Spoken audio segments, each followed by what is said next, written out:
You can feel it in the air, the Fallow deer rut is about to start.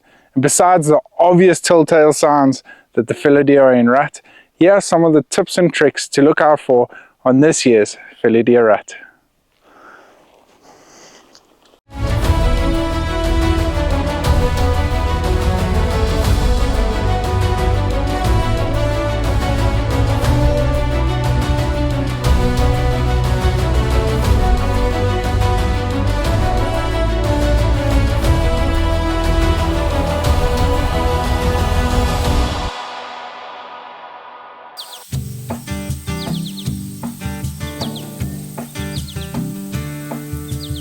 So although the Fallow deer rat has been hunted in this part of the Eastern Cape for the past couple of generations, no one really knows exactly when it starts because each area is completely different.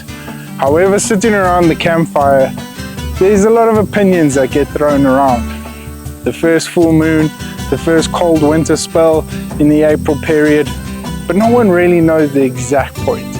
However, getting down to the basics, putting feet on the ground, putting in the hard yards, the effort in the bushveld is where it really starts.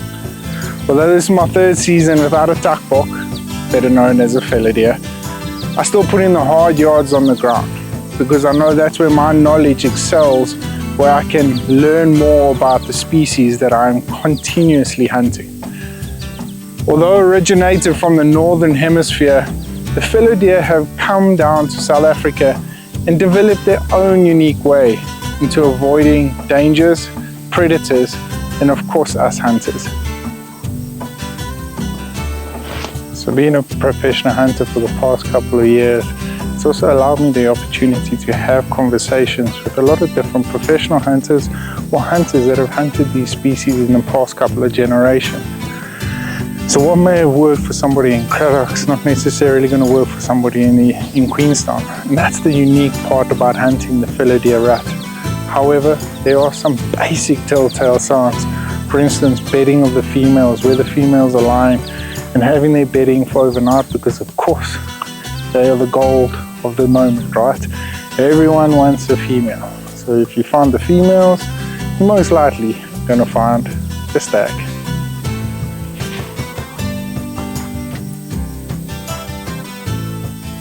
Now a lot of people will find an open patch of dirt, see it all scuffed up or horny, like a lot of people call it, and they will think it's a warthog, right?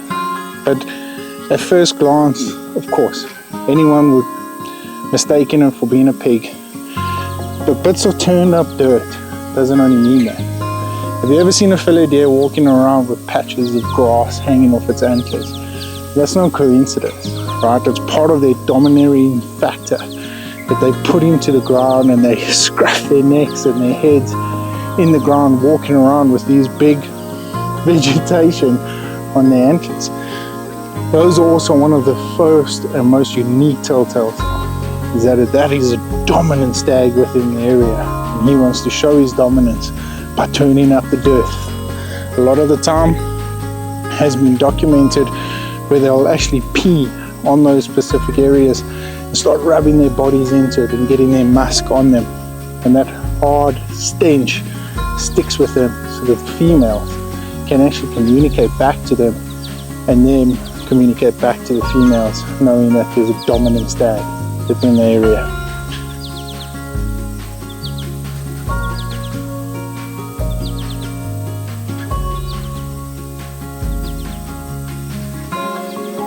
Of course, last but not least, rubbing the antlers against the tree.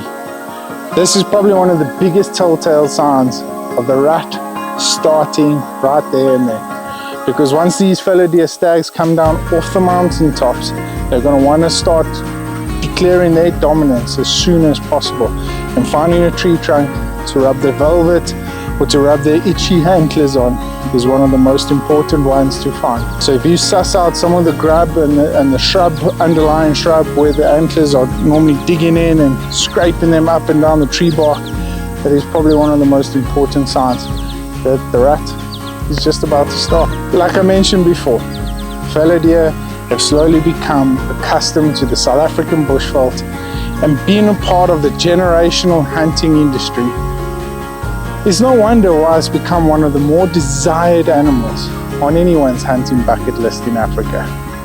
So, whether you know exactly what's going on out there, or you're a newbie into hunting the rat, hunting fallow deer is probably one of the most exciting species to hunt this time of the season. So if you are, happy hunting. Until then, stay safe, stay blessed, stay humble. We'll catch up with you guys soon.